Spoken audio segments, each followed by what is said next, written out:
بانی P T I کو بڑا جھٹکا، توشہ خانہ 2 کیس میں بانی پی ٹی آئی اور بشرا بی بی کو 17 سال قید کی سزا۔ دونوں ملزمان کو توشہ خانہ 2 کیس میں 10 سال قید، امانت میں خیانت پر 7 سال قید کی سزا۔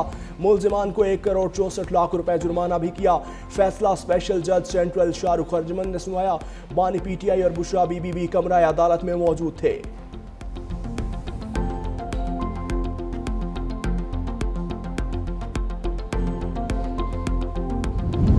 توشہ خانہ 2 کیس جنوری 2024 میں فائل ہوا۔ 13 جولائی 2024 کو نیب نے توشہ خانہ 2 کیس میں بانی پی ٹی آئی اور بشرا بی بی کے ڈیالہ جیل میں گرفتاری ڈالی۔ 12 دسمبر 2024 کو ملزمان پر فرد جرم عائد کی گئی۔ ملزمان نے 7 آئٹمز کی ویلیو کم کر کے پیسے جمع کروائے تھے۔ توشہ خانہ 2 کیس کا ٹرائل 1 سال ڈیالہ جیل میں چلا۔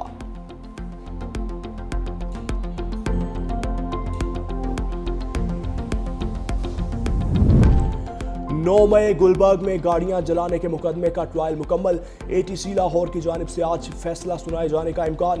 ملزمان میں یاسمین راشد، محمود الرشید، اعجاز چودھری، عمر سرفراز چیمہ اور دیگر شامل۔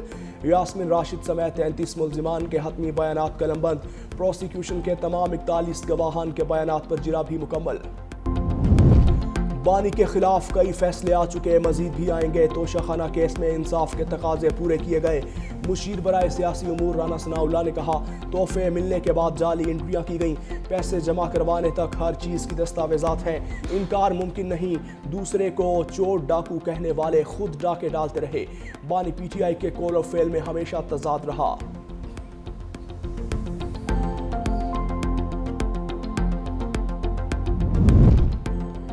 فیصلہ انصاف پر مبنی ہے، فراڈ کر کے تحفوں کی قیمت کم لگوائی گئی۔ وزیر اطلاعات عطا تارڑ کی میڈیا سے گفتگو، کہا اسٹیٹ کو کروڑوں روپے کا نقصان پہنچا، تحائف اپنی ذات کے لیے رکھ لیے گئے۔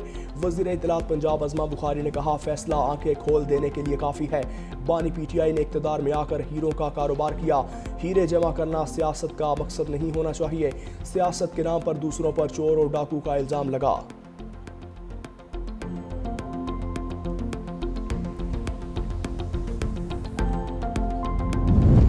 افغان سرزمین سے دہشت گرد حملوں پر پاکستان کا افغان طالبان رجیم سے سخت احتجاج۔ Afghan deputy head of mission کو وزارت خارجہ طلب کر کے باضابطہ ڈی مارچ کر دیا۔ پاکستان کا افغان طالبان کی جانب سے دہشت گرد دیش میں اسٹوڈنٹ رہنما عثمان ہادی کے قتل کے بعد مظاہرے شدت اختیار کر گئے۔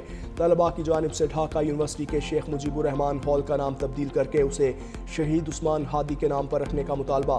ہال کے گیٹ پر شہید عثمان ہادی ہال کا بینر آویزاں۔ طلباء کی اکثریت کا مطالبے کے حق میں ووٹ۔ ہال یونین کے نائب صدر کا کہنا ہے کہ ہادی فسطائیوں کے ہاتھوں شہید ہوئے، وہ اس وقت دلی میں چھپے ہوئے ہیں۔ صدر مملکت آصف علی زرداری آج عراق کے سرکاری دورے پر روانہ ہوں گے۔ صدر مملکت آصف علی زرداری 4 روزہ دورے کے دوران عراق کی اعلیٰ قیادت سے ملاقات کریں گے۔ ترجمان دفتر خارجہ کے مطابق صدر پاکستان کا دورہ عراق صدر ڈاکٹر عبداللطیف جمال رشید کی دعوت پر ہو رہا ہے۔ دورہ پاکستان اور عراق کے برادرانہ اور تاریخی تعلقات کا مظہر ہے۔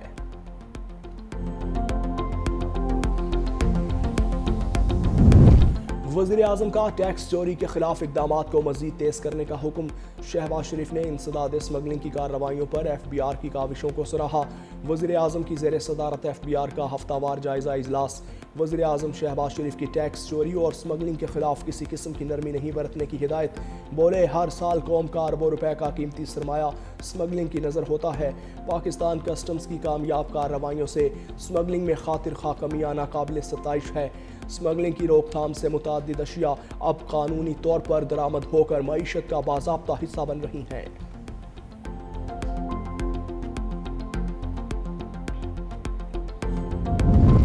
وفاقی وزیر داخلہ محسن نقوی کی وزارت ریلوے آمد۔ محسن نقوی کی وزیر ریلوے محمد حنیف عباسی سے ملاقات میں پاکستان ریلوے سے متعلق امور اور جاری اصلاحات پر تبادلہ خیال۔ وزیر ریلوے محمد حنیف عباسی کی جانب سے 2025 میں ریلوے میں کی گئی انقلابی تبدیلیوں پر بریفنگ۔ وزیر داخلہ محسن نقوی نے ریلوے اصلاحاتی اقدامات کو سراہا۔ دونوں وزراء کا پاکستان ریلوے کو جدید خطوط پر استوار کرنے کے عزم کا اظہار کیا۔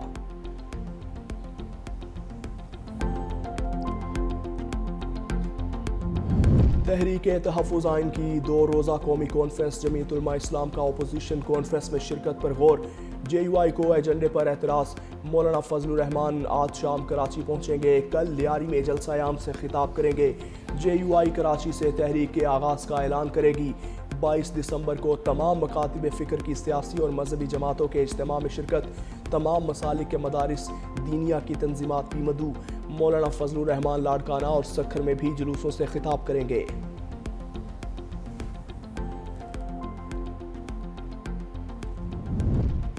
وفاقی وزیر اطلاعات عطا تارڑ سے تاجکستان کی وزیر ثقافت کی ملاقات، پاک تاجک ثقافتی ہفتے کے انعقاد اور دور طرفہ تعاون پر تبادلہ خیال، ڈیجیٹل میڈیا میں اشتراک، ادبی اور ثقافتی ورثے کے تحفظ اور عوامی روابط کو مزید فروغ دینے پر بھی زور۔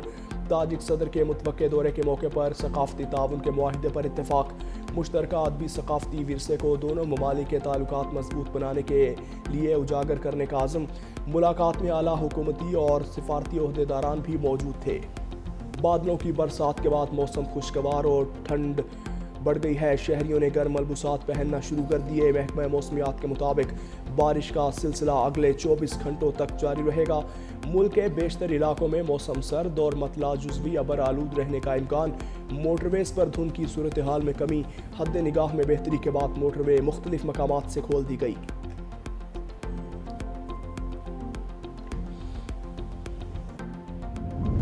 اسموگ کے خلاف بڑی کامیابی، شدید دھند اور سردی کے باوجود لاہور کا AQI 187 تک آ گیا۔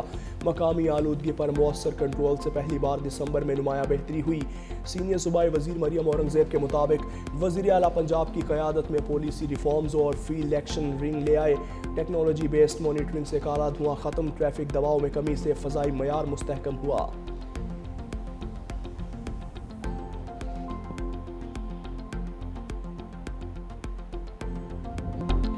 کور کمانڈر لاہور کا نیشنل کالج آف آرٹس کا خصوصی دورہ، طلباء اور اساتذہ سے ملاقات، آپریشن بنیان مرصوص ہالز کا افتتاح، پاک افواج کے اعزاز میں بنائی گئی پینٹنگز کی نمائش کا بھی معائنہ کیا۔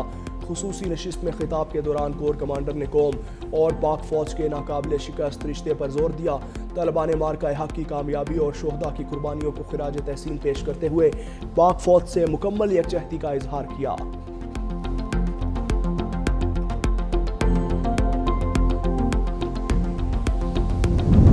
وزیر اعلیٰ سندھ کا کراچی میں بھتے کی پرچیاں ملنے کا نوٹس، بھتہ خوری کے خلاف سخت کارروائی کا حکم۔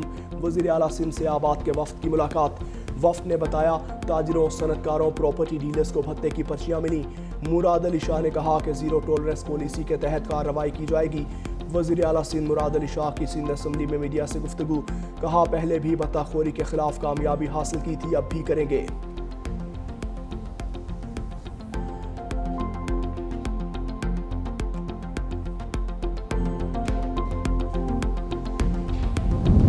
کراچی کے عوام کو جدید سفری سہولیات فراہم کرنے کا مشن، محکمہ ٹرانسپورٹ سندھ کی 5 double decker buses Karachi port پر جہاز سے اتار لی گئیں۔ ڈبل ڈیکر بسز کراچی میں مختلف روٹس پر چلائی جائیں گی۔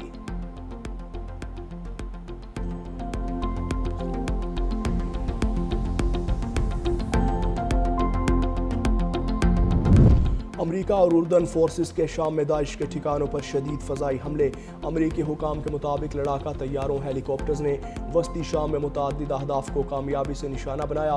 امریکی وزیر دفاع پیٹ ہیگسٹ کا کہنا ہے کہ آپریشن ہاک آئی اسٹرائک کا مقصد داعش کے بنیادی ڈھانچے اور ہتھیاروں کی تنصیبات کو ختم کرنا تھا۔ امریکی صدر ڈونلڈ ٹرمپ نے کہا کہ داعش کے خلاف وعدے کے مطابق بھرپور جوابی حملے کیے، امریکہ پر حملہ کرنے والوں کو پہلے سے زیادہ سخت جواب ملے گا۔